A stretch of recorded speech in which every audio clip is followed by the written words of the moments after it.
अब चलते हैं लॉ ऑफ थर्मोडायनामिक्स।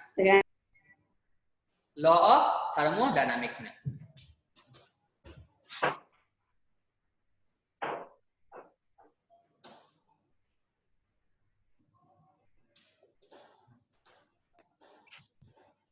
तो कौन कौन लॉ होता है? तो पहला है जीरोथ लॉ ऑफ सर अभी आज आने दीजिए आकांक्षा लोगों को। क्या हुआ? अभी आज आने दीजिए, और लोगों को आकांक्षा भी नहीं आई अभी। अच्छा ठीक है, 2 मिनट में स्टार्ट करते हैं, फिर तो 5 मिनट बाद वेट कर लीजिए थोड़ा सा। ठीक है। बता रहे थे लॉ ऑफ थर्मोडायनामिक्स के बारे में। तो थर्मोडायनामिक्स में हम लोग 4 लॉ के बारे में पढ़ेंगे। पहला है जीरोथ लॉ ऑफ थर्मोडायनामिक्स।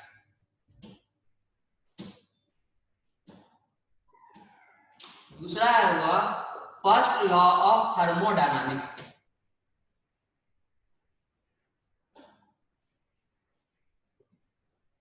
तीसरा सेकेंड लॉ ऑफ थर्मोडायनामिक्स।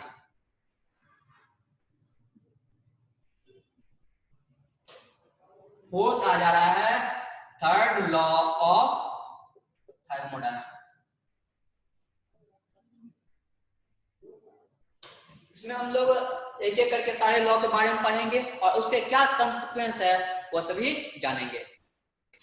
तो पहला आते हैं zeroth law of thermodynamics. First हो गया जीरोथ लॉ ऑफ थर्मोडायनामिक्स।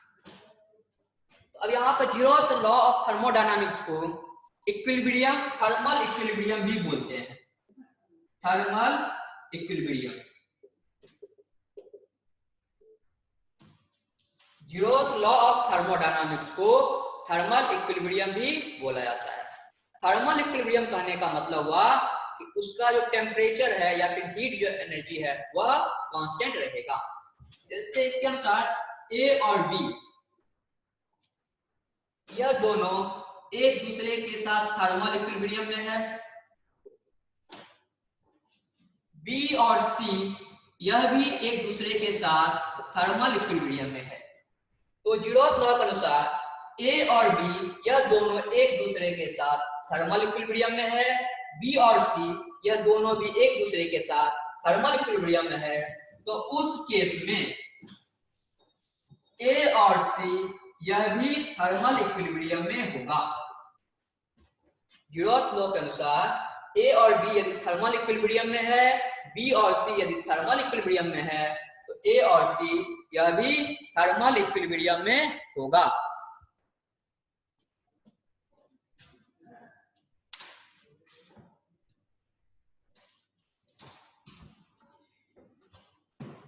अब नेक्स्ट आते हैं फर्स्ट लॉ ऑफ थर्मोडायनामिक्स में।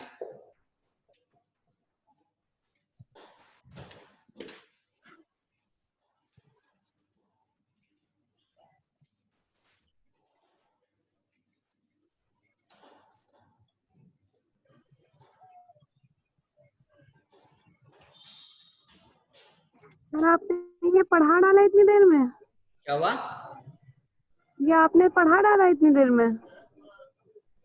अभी पढ़ाए नहीं, अभी स्टार्ट ही किए हुए हैं। कल तुम थी ना? ठीक ठीक ठीक। अच्छा हाँ हाँ हाँ। कल तो ये थोड़ा बहुत बताए हुए थे, तो उसी को 2-4 मिनट पिछले जो बताए उसी को शॉर्ट में बता देते हैं, उसके बाद आगे चलेंगे। Okay sir okay. तो आ रहा है फर्स्ट लॉ ऑफ थर्मोडायनामिक्स में।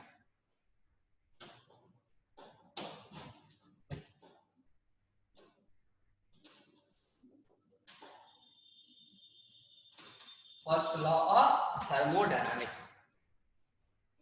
देखो यह जो फर्स्ट लॉ ऑफ थर्मोडायनामिक्स है यह है law of conservation of energy. तो यह law of conservation of energy. तो इसका मतलब हुआ कि energy can neither be created not destroyed.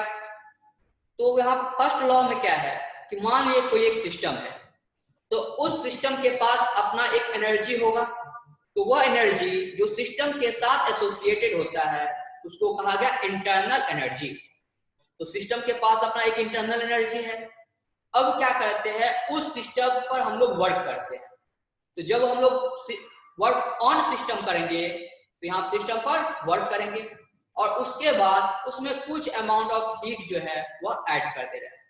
तो अब जो टोटल एनर्जी होगा सिस्टम के पास, तो वह फाइनल इंटरनल एनर्जी हो गया। तो पहले जो इंटरनल एनर्जी था वो इनिशियल इंटरनल एनर्जी, और बाद में जो एनर्जी आ गया वो हो गया फाइनल इंटरनल एनर्जी। तो मान लेते हैं कि फर्स्ट इंटरनल एनर्जी पहले था यूआई, यह इनिशियल इंटरनल एनर्जी है। अब इसमें हम लोग वर्क किए, तो जब सिस्टम पर वर्क करते हैं यह W जो होगा वह पॉजिटिव होगा, लेकिन जब सिस्टम के द्वारा वर्क होगा तो W का वैल्यू नेगेटिव होगा। तो यहाँ पर हम लोग सिस्टम पर वर्क करें, वर्क ऑन सिस्टम, यह W हो गया। अब इसमें हम लोग कुछ अमाउंट ऑफ हीट डाल देते हैं, Q अमाउंट ऑफ हीट डाल दिए। तो अब जो टोटल सिस्टम के पास एनर्जी होगा वो होगा फाइनल इंटरनल एनर्जी, इसको हम लोग UF से लिखते हैं। तो अब यहाँ पर law of conservation of energy के अनुसार टोटल एनर्जी को सम कर देंगे तो यह फाइनल एनर्जी के इक्वल होगा। तो अब हम लोग क्या करते हैं, यहाँ पर इस टर्म को यहाँ से उठाकर हम लोग इस साइड ले जाते हैं, ये हो जाएगा W plus Q equal to UF minus UI। तो यहाँ पर चेंज इन इंटरनल एनर्जी, इसके बदले हम लोग डेल U से लिख सकते हैं। यहाँ पे एक इक्वेशन आ गया W plus Q equal to del U। तो यह जो है इक्वेशन, यह फर्स्ट लॉ ऑफ थर्मोडायनामिक्स का मैथमेटिकल एक्सप्रेशन है। इसकी होगा हमारा मैथमेटिकल एक्सप्रेशन ऑफ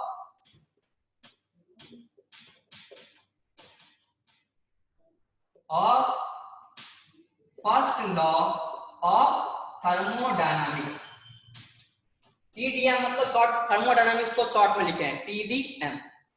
तो यह जो इक्वेशन है यह मैथमेटिकल एक्सप्रेशन हो गया फर्स्ट लॉ ऑफ थर्मोडायनामिक्स का, जहां पर W जो है वह हो गया work done on system, Q जो है अमाउंट ऑफ हीट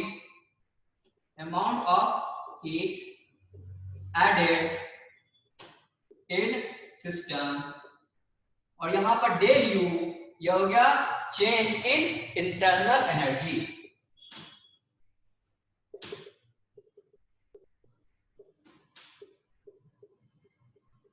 यहां पर डेल U यह हो जा रहा है चेंज इन इंटरनल एनर्जी, इसको लिख लो। उसके बाद आगे चलते हैं। अब नेक्स्ट एक क्वेश्चन देखें। 1 mole of H2O molecule is heated at 100 degrees Celsius temperature to convert in steam.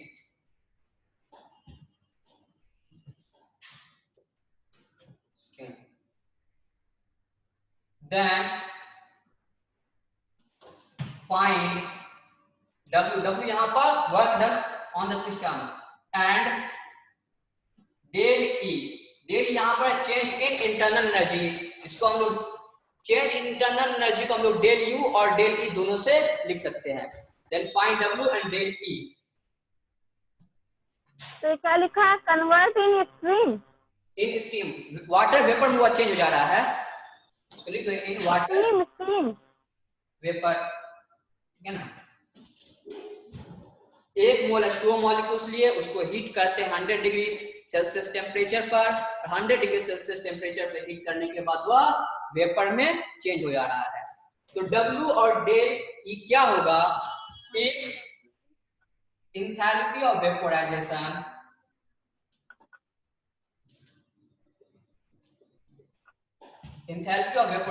दिया हुआ है इज 4000 जूल पर मोल।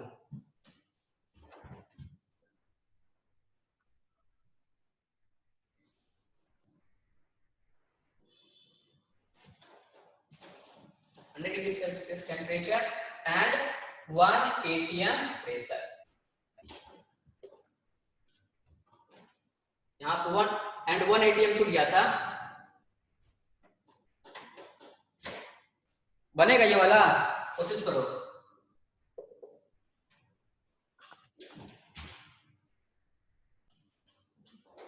देखो स्टार्ट करते हैं। अब यहाँ पर दिया हुआ है नंबर ऑफ मोल दिया हुआ है। अब यहाँ पर सॉल्व करने से पहले सबसे पहले हमें यह फाइंड आउट करना है क्या निकालना है और क्या दिया हुआ है। तो हम लोगों को निकालना है W और डेल E, मतलब W हो गया वर्क डन, कि वर्क डन कितना वर्क कर रहा है सिस्टम पर, वो निकालना है। और दूसरा निकालना है डेल E, मतलब change in internal energy, internal energy. तो इंटरनल एनर्जी में कितना चेंज हो रहा है वह निकालना है। तो अब देखो फर्स्ट लॉ ऑफ थर्मोडायनामिक्स के अनुसार तो डेल E इक्वल टू होता है W प्लस Q, जहां पर W है work done on the system. तो सिस्टम पर जो हम लोग वर्क करते हैं वो हो गया W, और Q हुआ कि उसमें कितना हीट हम लोग ऐड कर रहे हैं, वो हो गया heat, Q, heat given to the system. तो अब यहाँ पर डेल E निकालने के लिए, चेंज इन इंटरनल एनर्जी निकालने के लिए हमको एक चाहिए Q का वैल्यू और दूसरा चाहिए W का वैल्यू, वर्क डन का वैल्यू। तो यहाँ पर वर्क डन, तो अब जब लिक्विड से वेपर में चेंज होगा तो उस केस में वहां एक्सपेंशन ऑफ होगा। तो एक्सपेंशन यहाँ पर हो रहा है, और जब भी एक्सपेंशन होगा गैसेस मॉलिक्यूल्स का तो वहां पर वर्क डन निगेटिव होता है। तो यहाँ पर जाएगा minus, work done negative minus, और W के बारे में बताया थे यह P इंटू डेल V, जहां पर डेल V जो है यह है चेंज इन वॉल्यूम। तो अब वर्क निकालने के लिए एक चीज चाहिए मुझे प्रेशर, और दूसरा चाहिए del V, change in volume. तो अब यहाँ पर तो प्रेशर दिया हुआ है 1 atm प्रेशर, लेकिन वॉल्यूम में कितना चेंज हो रहा है वह दिया हुआ नहीं है। यहाँ पर वॉल्यूम में कितना चेंज, वह दिया नहीं है, तो इसके लिए हमको वॉल्यूम निकालना होगा। तो अब यहाँ पर दो वॉल्यूम है, इनिशियली Vi जो है वह हो गया वॉल्यूम ऑफ H2O जब वह लिक्विड स्टेट में है, और Bf फाइनल वॉल्यूम यह हो जा रहा है वॉल्यूम ऑफ H2O जब वह गैसेस स्टेट में है, वेपर के फॉर्म में है। अब देखते हैं यहाँ पर एक क्वेश्चन पढ़े हुए थे स्टेट्स ऑफ मैटर में, PV इक्वल टू nRT, जहां प्रेशर P हो गया, V हो गया वॉल्यूम, N हो गया नंबर ऑफ मोल, R है गैस कांस्टेंट और T है टेम्परेचर। तो इस फॉर्मूला आप देखिए तो V इक्वल टू हो जा रहा है nRT बाय P। तो यहाँ पर नंबर ऑफ मोल दिया हुआ है 1 मोल, तो N के बदले हो जाएगा 1, और R का वैल्यू होता है 0.082 इनटू, अब टेम्परेचर दिया हुआ 100 डिग्री सेल्सियस। एक बात का हमेशा ध्यान रखना है, यहाँ पर टेम्परेचर जब भी हम लोग लेंगे तो वह टेम्परेचर होगा केल्विन में। तो अभी 100 डिग्री सेल्सियस को हम लोग केल्विन में चेंज करेंगे, तो केल्विन में चेंज करने के लिए हम लोग 273.15 ऐड कर देते हैं। तो राउंड फिगर में यदि कहा जाए तो 273 हम लोग ऐड कर देंगे। तो टोटल जो टेम्परेचर होगा 100 प्लस 273, यहाँ टेम्परेचर हो जाएगा 373 केल्विन टेम्परेचर, और इसमें डिवाइड कर दे रहे हैं प्रेशर, और प्रेशर यहाँ पर दिया हुआ है 1 atm। इसके बेसिस पर यहाँ हम लोग को वॉल्यूम निकल गया वेपर का, तो हो गया 0.082 इंटू 373 atm इंटू लीटर में। यहाँ पर लीटर में हो जाएगा या वॉल्यूम 0.082 इंटू 373 लीटर, यह वॉल्यूम हो गया स्ट्रीम में।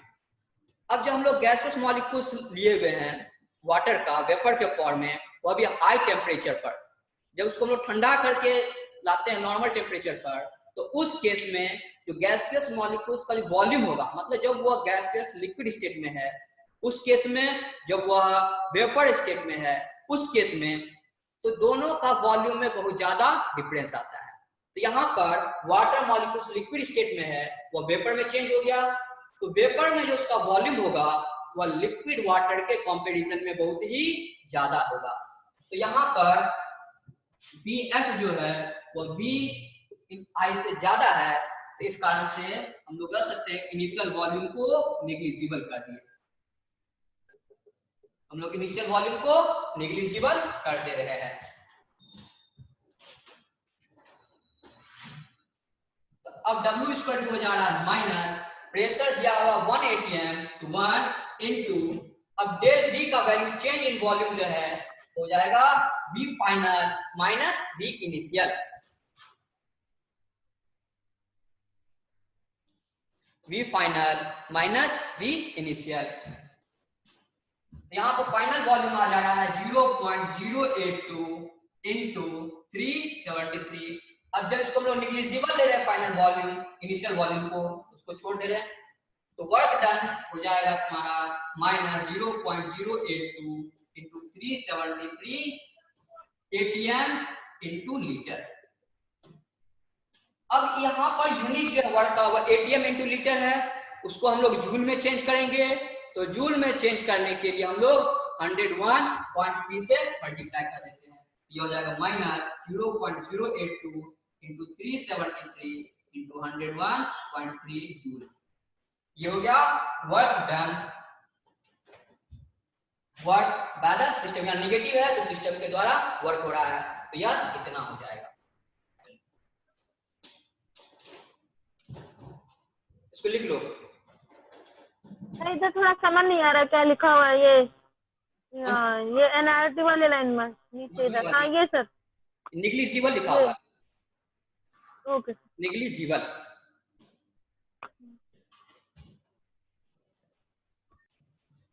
अब यहाँ पर वर्क डन कितना हुआ है सिस्टम के द्वारा वह पता चल गया। अब इंटरनल एनर्जी में चेंज क्या होगा वह देखते हैं। तो del E is equal to होता है W प्लस Q, तो Q हो गया heat given to the system और आउट फ्रॉम द सिस्टम। तो अब यहाँ पर दिया हुआ है the enthalpy of vaporization is 400 joule per mole. यहाँ पे एंथैल्पी ऑफ वेपोराइजेशन कहने का मतलब हुआ कि एक मोल मॉलिक्यूल्स को वेपर में चेंज करने के लिए जो एनर्जी लगेगा, तो यहाँ पर एंथैल्पी ऑफ वेपोराइजेशन 4000 जूल है। इसका मतलब एक मोल H2O मॉलिक्यूल्स को वेपर में चेंज करने के लिए 4000 जूल एनर्जी उसमें दिया गया। तो यहाँ पर Q का जो वैल्यू होगा वो हो गया 4000 जूल। तो यहाँ पर एंथैल्पी ऑफ वेपोराइजेशन दिया हुआ है 4000 जूल पर मोल। इसका मतलब हुआ कि एक मोल लिक्विड को वेपर में चेंज करने के लिए 4000 जूल एनर्जी का जरूरत पड़ रहा है। यहाँ पर ऐड करे हुआ एनर्जी, इसलिए Q बराबर हो जा रहा है 4000 जूल। तो अब change in internal energy del E equal to होता है यहाँ पर वर्क डन हो गया माइनस 0.082 इंटू 373 इंटू 101.32 प्लस ऊपर से Q अमाउंट ऑफ हीट उसमें ऐड कर रहे हैं, यहाँ पे इसको हम लोग जोड़ दिए। अब जितना आएगा वो हो गया चेंज इन इंटरनल एनर्जी।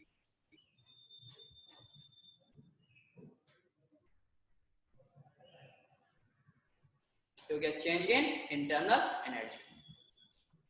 लिख लो, ये क्वेश्चन सॉल्व हो गया।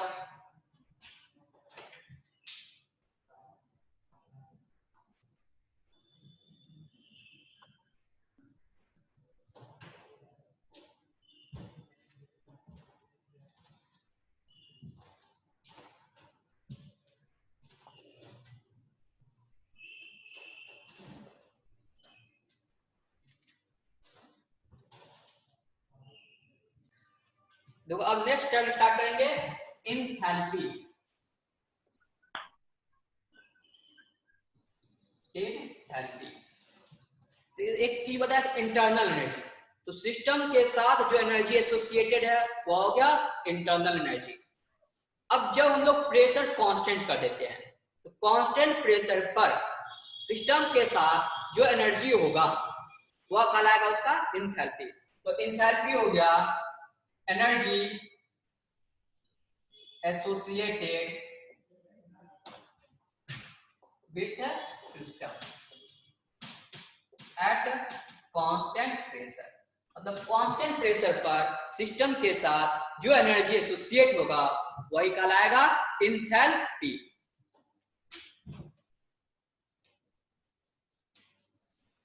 कांस्टेंट प्रेशर,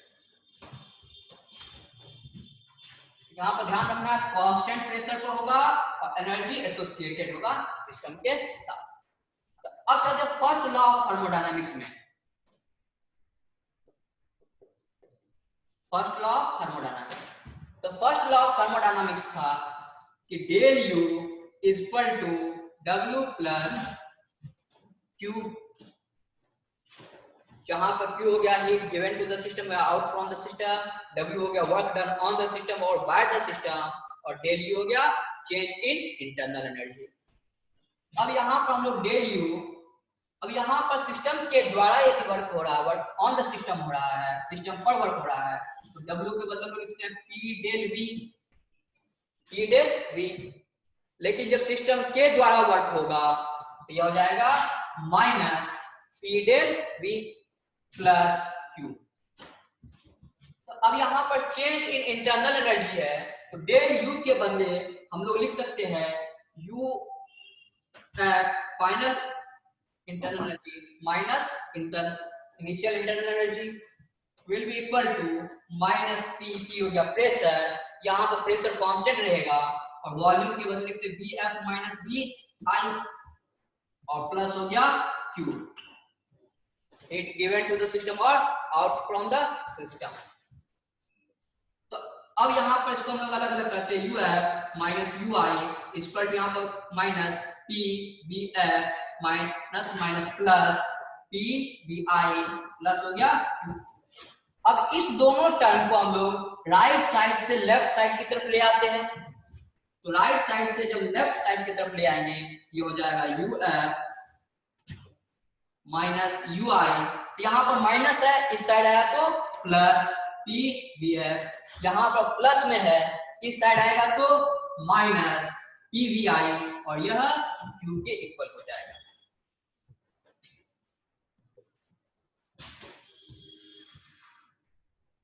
अब नेक्स्ट देखते हैं, यहाँ पर इस दोनों को एक साथ लिख दिए तो VF प्लस PBF एक साथ। अब यहाँ पर इस दोनों के केस में हम लोग माइनस को कॉमन ले रहे हैं, तो माइनस और ये हो गया UI प्लस PBI और ये हो जाएगा। तो इसके बदले हम लोग लेते हैं HF और ये हो गया एंथैल्पी और यह हो गया तुम्हारा HI। तो यहाँ पर इसके बदले हम लोग लिख सकते हैं तुम्हारा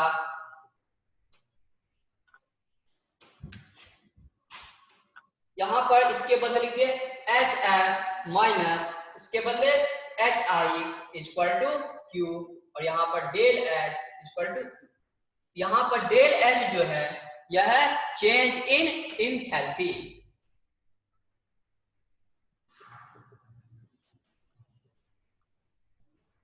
तो किसी सिस्टम में जो एंथैल्पी चेंज होगा वह इक्वल होता है कि उस सिस्टम में कितना ऊपर से हीट डाला गया है या फिर कितना हीट वहां से निकला है।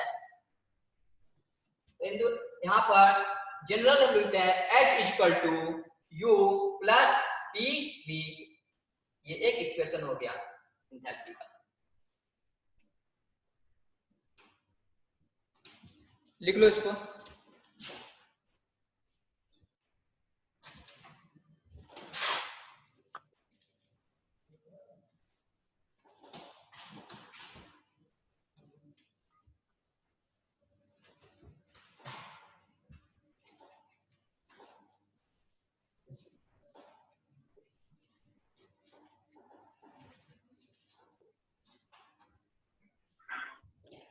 अगला है हीट कैपेसिटी। समझो हीट कैपेसिटी होता है क्या? ये सब फर्स्ट लॉ के अंदर ही आता है। देखो यह सब जैसे फर्स्ट लॉ है ना, तो उसी से रिलेटेड है सारा, एंथैल्पी हीट कैपेसिटी जुड़ा हुआ है इसलिए। Okay sir. तो ये सब पढ़ेंगे उसका सेकंड लग जाएंगे। अब चलते हैं हीट कैपेसिटी। अब हीट कैपेसिटी क्या होता है वो समझते हैं। अब कोई सब्सटेंस लिए हैं, उस सब्सटेंस में उसको हम लोग हीट करके 1 डिग्री सेल्सियस टेम्परेचर बढ़ाते हैं। तो 1 डिग्री सेल्सियस टेम्परेचर बढ़ाने के लिए जितना अमाउंट ऑफ हीट चाहिए वही कहलाता है हीट कैपेसिटी। हीट कैपेसिटी हुआ the amount of energy required to raise 1 degree Celsius temperature. कोई दिक्कत? अब देखो यहाँ पर 1 डिग्री सेल्सियस टेम्परेचर की बात कर रहे हैं, यदि यहाँ पर 1 केल्विन टेम्परेचर लिखेंगे तो कोई फर्क नहीं पड़ेगा। तो यह भी कह सकते हैं कि 1 केल्विन टेम्परेचर या 1 डिग्री सेल्सियस टेम्परेचर बढ़ाने के लिए जितना अमाउंट ऑफ हीट चाहिए वह कहलाता है हीट कैपेसिटी। हीट कैपेसिटी हो गया amount of heat required to raise 1 degree Celsius temperature और 1 केल्विन टेम्परेचर। यह हो गया हीट कैपेसिटी। 1 डिग्री सेल्सियस या फिर 1 केल्विन टेम्परेचर बढ़ाने के लिए कितना चाहिए। तो इस हीट कैपेसिटी को हम लोग डिनोट करते हैं C से।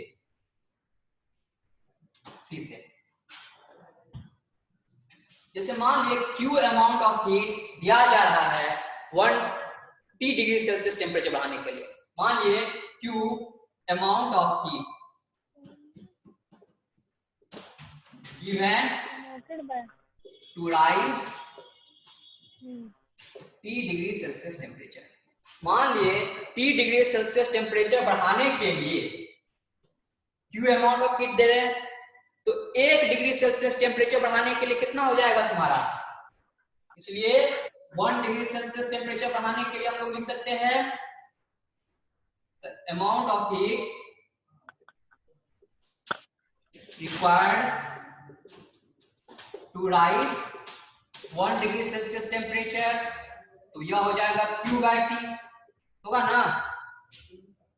यदि T डिग्री सेल्सियस टेम्परेचर बढ़ाने के लिए Q अमाउंट ऑफ हीट लग रहा है, तो 1 डिग्री सेल्सियस टेम्परेचर बढ़ाने के लिए जो हीट लगेगा वह हो जाएगा Q/T। अब 1 डिग्री सेल्सियस टेम्परेचर बढ़ाने के लिए जो एनर्जी लग रहा है उसी को बुलाता है हीट कैपेसिटी। तो C बराबर हो गया तुम्हारा Q/T। तो C हो गया तुम्हारा हीट कैपेसिटी और Q हो गया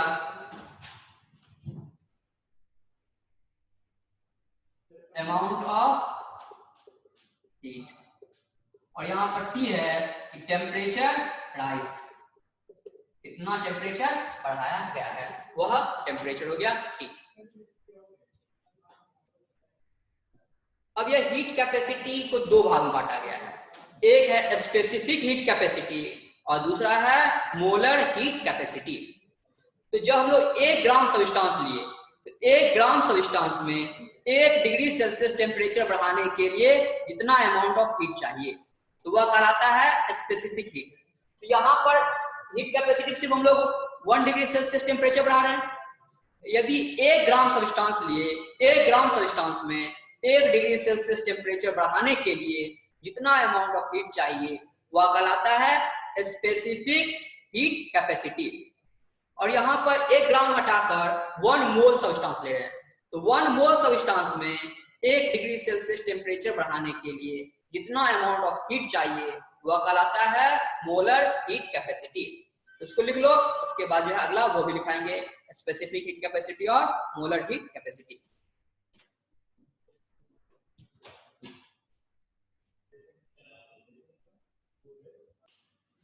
अब देखो यह हीट कैपेसिटी 2 तरह का, एक हुआ स्पेसिफिक हीट कैपेसिटी, दूसरा है मोलर हीट कैपेसिटी। तो मोलर स्पेसिफिक हीट कैपेसिटी के लिए टेम्परेचर इंक्रीज, तो टेम्परेचर इंक्रीज कितना करेंगे 1 डिग्री सेल्सियस टेम्परेचर, और अमाउंट जब हम लोग लेते हैं वह अमाउंट लेते हैं 1 ग्राम। तो 1 ग्राम सब्सटेंस में 1 डिग्री सेल्सियस टेम्परेचर इंक्रीज करने के लिए जो Q का वैल्यू होगा, Q का जो वैल्यू होगा वही कहलाता है स्पेसिफिक हीट कैपेसिटी।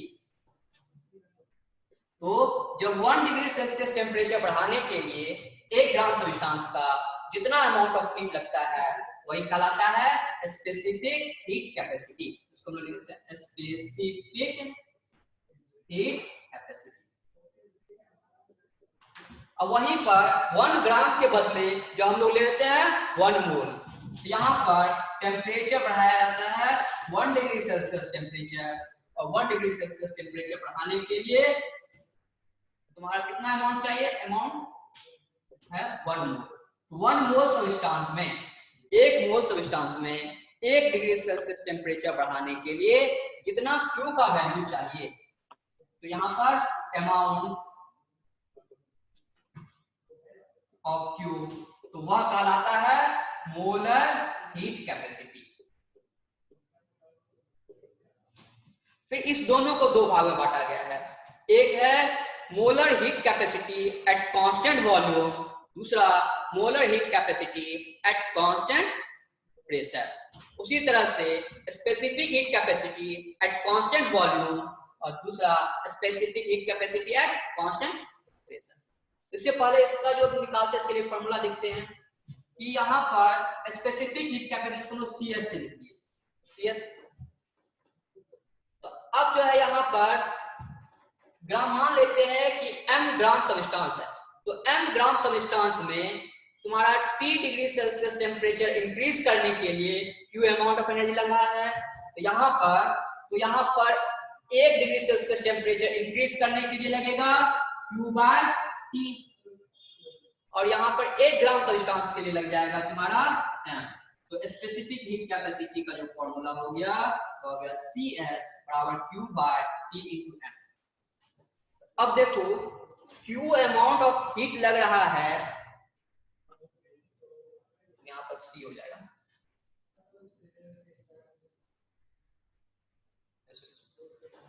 अब Q अमाउंट ऑफ हीट लग रहा है T डिग्री सेल्सियस टेम्परेचर बढ़ाने के लिए m ग्राम सब्सटेंस में। तो 1 डिग्री सेल्सियस टेम्परेचर बढ़ाने के लिए जो तुम्हारा हीट लगेगा वो हो गया Q/T, या हीट कैपेसिटी हो गया। अब 1 ग्राम सब्सटेंस निकालना है, तो 1 ग्राम सब्सटेंस निकालने के लिए मास से डिवाइड कर दिए, तो C बराबर S बराबर स्पेसिफिक बराबर Q/T इनटू यहाँ पर m, ये हो गया स्पेसिफिक हीट। यहाँ पर Q का जो वैल्यू है heat given to the system वह हो जाएगा, heat given to the system Q वह इक्वल हो जाएगा तुम्हारा specific heat capacity into temperature rise, इतना टेम्परेचर बढ़ा है, इनटू मास ऑफ सब्सटेंसेस। तो यहाँ पर जो Q है वह है amount of heat T temperature rise, और m जो है मास ऑफ सब्सटेंस।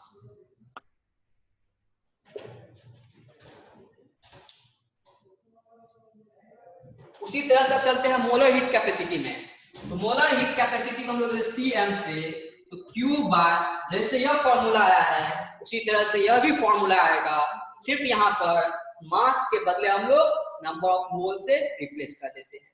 यहाँ पर Q/T × n, जहां पर Q अमाउंट ऑफ हीट हो गया, T टेम्परेचर कितना बढ़ा वो लिखे हैं, और n जो है यह बता रहा है नंबर ऑफ मोल के बारे में। यहाँ पर फिर Q बराबर हो जाएगा Cm molar heat capacity into T into n।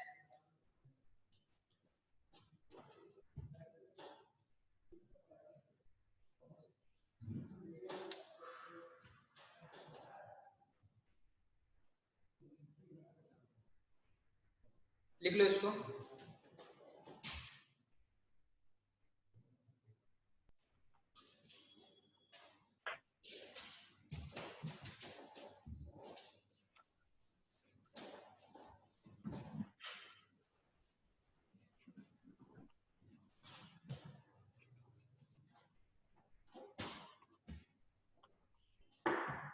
Next आते हैं मोलर हीट कैपेसिटी में।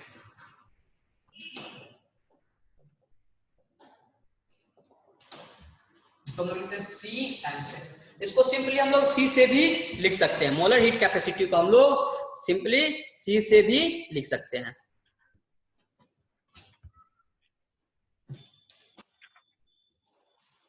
अब यहाँ पर मोलर हीट कैपेसिटी दो तरह का, एक है molar heat capacity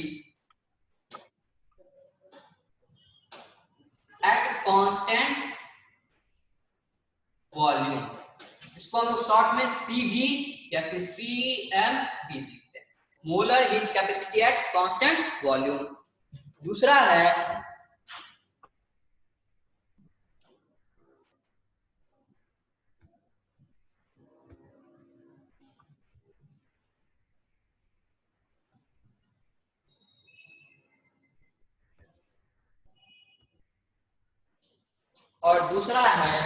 molar heat capacity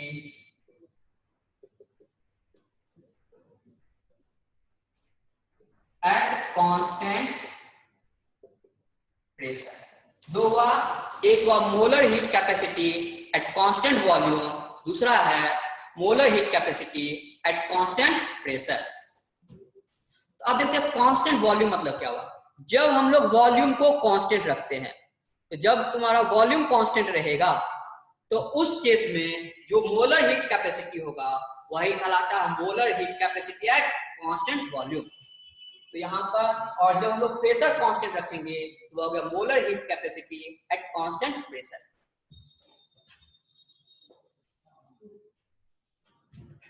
अब एक एक करके चलते हैं, पहला चलते हैं molar heat capacity at constant volume पर। लिखिए इसको।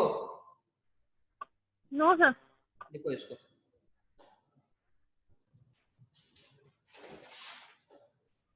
Molar heat capacity at constant volume, इसी को CD में शॉर्ट में, molar heat capacity at constant volume को शॉर्ट में हम लोग CP से लिख रहे हैं।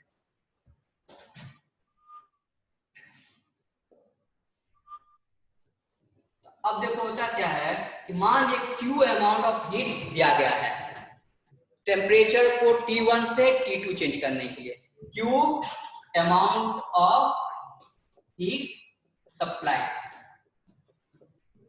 किसके लिए, फॉर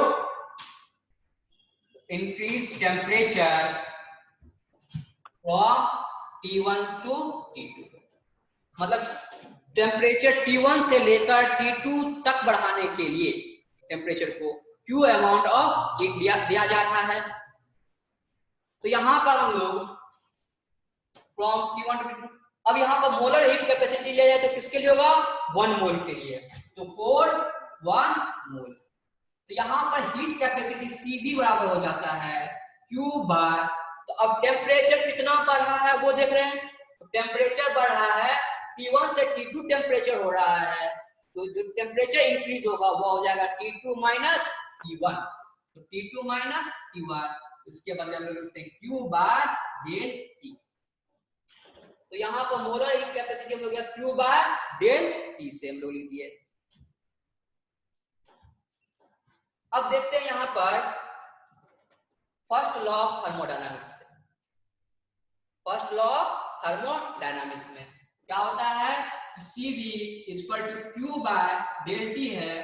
तो फर्स्ट लॉ ऑफ थर्मोडायनामिक्स में हम लोग पढ़े थे कि डेल U मतलब चेंज इन इंटरनल एनर्जी वो बराबर होता है Q प्लस W, W जहां पर है work done on the system, तो Q बराबर क्या हो जाएगा, डेल U माइनस W, और यहाँ पर डेल U माइनस W के बदले हम लोग लिखते हैं P del V। Mechanical work के लिए हम लोग W के बदले हम लोग लिख सकते हैं P डेल V लिख सकते हैं। तो यहाँ पर Q के बदले हम लोग लिख दे रहे हैं del U minus P del V by del T। अब यहाँ पर वॉल्यूम कांस्टेंट ले रहे हैं, तो वॉल्यूम जब कांस्टेंट लेंगे तो जो फाइनल वॉल्यूम होगा वही इनिशियल वॉल्यूम भी होगा। वॉल्यूम कांस्टेंट के लिए फाइनल वॉल्यूम व इनिशियल वॉल्यूम के इक्वल होगा। तो चेंज इन वॉल्यूम जो है मतलब डेल V वह फाइनल माइनस इनिशियल होता है और यह हो जाएगा 0। तो चेंज इन वॉल्यूम, यदि कांस्टेंट वॉल्यूम ले रहे हैं तो उस केस में चेंज इन वॉल्यूम जो है वह टर्म 0 हो जाएगा, मतलब यहाँ पर डेल V का वैल्यू 0 हो जाएगा। तो जब डेल V का वैल्यू 0 हो गया और जीरो हम जब किसी चीज से मल्टीप्लाई कर देते हैं तो वह भी जीरो हो जाता है। तो यहाँ पर P डेल V तो टर्म जीरो हो जाएगा। तो molar heat capacity at constant volume सीधी वह इक्वल हो जाएगा, यह टर्म जीरो हुआ del U by del T। यहाँ पे कांस्टेंट वॉल्यूम पे हो रहा है तो वो कांस्टेंट वॉल्यूम को इंडिकेट करने के लिए यहाँ पर V लिख दिए। तो यहाँ पर CV इक्वल टू हो जा रहा है del U by del T। अब यहाँ पे एक और फॉर्मूला आ जा रहा है कि यहाँ पर डेल U मतलब change in internal energy del U, इसके बदले हम लोग लिख सकते हैं CV इंटू डेल T। तो जहां पर डेल U जो है वह हो गया change in internal energy, CV ये हो गया मोलर हीट कैपेसिटी और डेल T ये हो गया टेम्परेचर चेंज, टेम्परेचर में कितना चेंज हुआ है।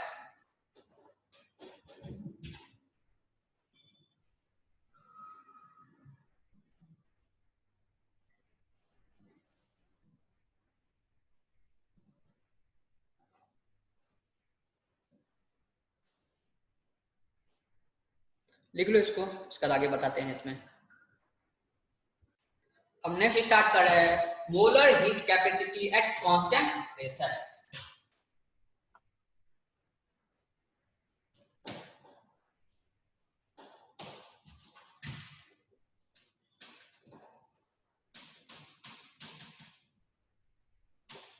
Molar heat capacity at constant pressure. तो जब प्रेशर कांस्टेंट रखते हैं तब मोलर हीट कैपेसिटी क्या होगा वो देख रहे हैं। तो यहां पर heat capacity C equal to हो जाता है Q बाय डेल T, जहां पर डेल T हो गया चेंज इन टेम्परेचर। तो अब यहां पर फर्स्ट लॉ से था Q equal to del U plus W। जब सिस्टम के द्वारा वर्क होगा तो W पॉजिटिव होगा, जब सिस्टम के द्वारा वर्क होगा उस केस में वर्क डन निगेटिव होगा, जब सिस्टम पर वर्क होगा, वर्क ऑन सिस्टम होगा, उस केस में W का वैल्यू पॉजिटिव होगा। हमेशा याद रखना है, जब सिस्टम पर वर्क होगा ऑन सिस्टम तो W का वैल्यू पॉजिटिव, जब सिस्टम के द्वारा वर्क होगा तो W का वैल्यू निगेटिव। तो Q बराबर डेल U प्लस W। अब मान ले रहे हैं कि सिस्टम पर वर्क हो रहा है तो डेल U, और यह मैकेनिकल वर्क है तो W के बदले में इससे P डेल D। यहाँ पर प्रेशर कांस्टेंट है, कांस्टेंट प्रेशर लेके चल रहे हैं। तो अब कांस्टेंट प्रेशर पर यह जो टर्म है यह कहलाता है चेंज इन इंथैल्पी। जब pressure constant change in enthalpy बताए हुए थे कि टोटल इंथैल्पी जो होगा चेंज हो रहा है वो हो गया del U plus T del P del D। इसको हम लोग इसके बदले हम लोग डेल H भी लिख सकते हैं, इस टोटल के बदले हम लोग डेल H लिख सकते हैं। तो यहाँ पर C at constant pressure P equal to हो जा रहा है Q के बदले हम लोग यहाँ से लिखते del H by del T, और यह कांस्टेंट प्रेशर है यहाँ पर लिखते हैं हम लोग T। तो यहाँ पर डेल H जो है चेंज इन एंथैल्पी हो जाएगा Cp, यहाँ पर डेल T को हम लोग राइट से लेफ्ट की तरफ ले जाए तो Cp इंटू डेल T हो गया, जहां पर ये हो गया चेंज इन एंथैल्पी Cp, ये हो गया मोलर हीट कैपेसिटी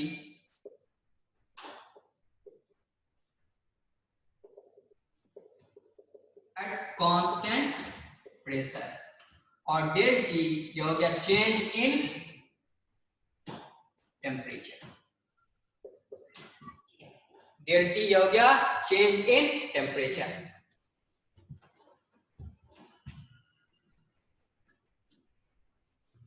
लिख लो इसको।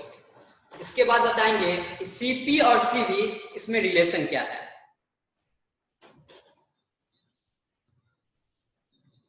स्टार्ट करते हैं।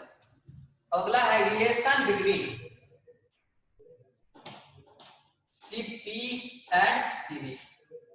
अब molar heat capacity at constant pressure और molar heat capacity at constant volume, इस दोनों के बीच में रिलेशन देखते हैं।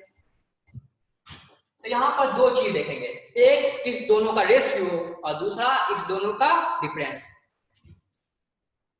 तो यहाँ पर Cp minus Cv, Cp minus Cv ले रहे हैं, तो Cp बराबर होता है डेल H बार डेल T और Cv बराबर होता है डेल U बार डेल T।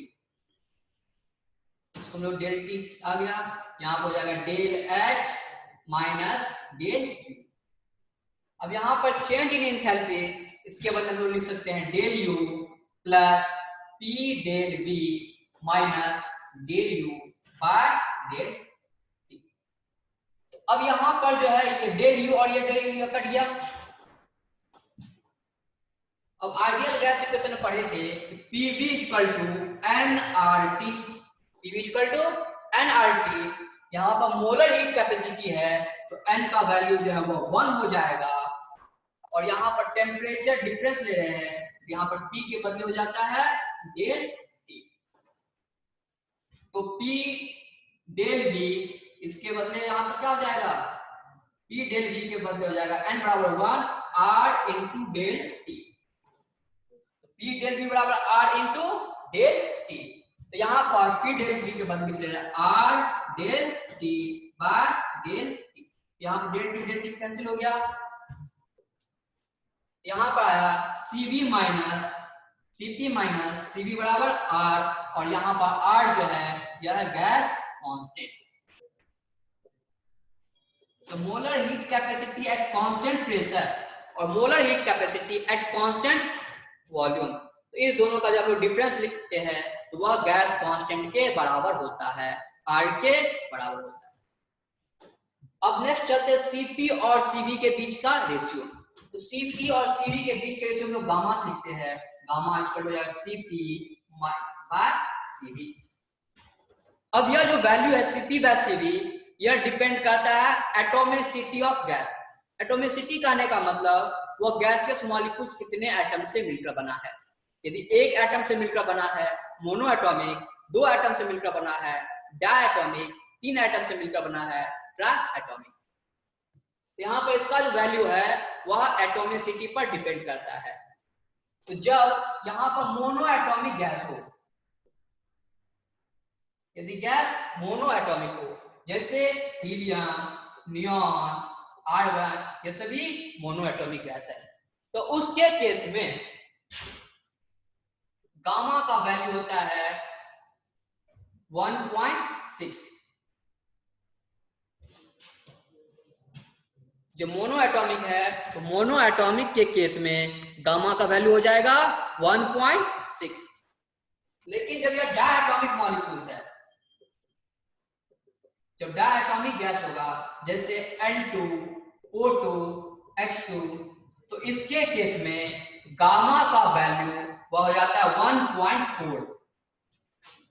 यदि मोनो एटॉमिक है तो गामा का वैल्यू 1.6, डायटॉमिक है तो गामा का वैल्यू हो जाता है 1.4।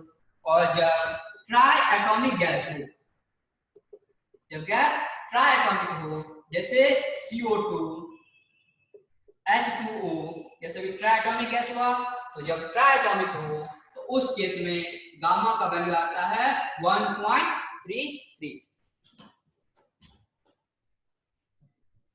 कोई दिक्कत यहाँ था समझने में?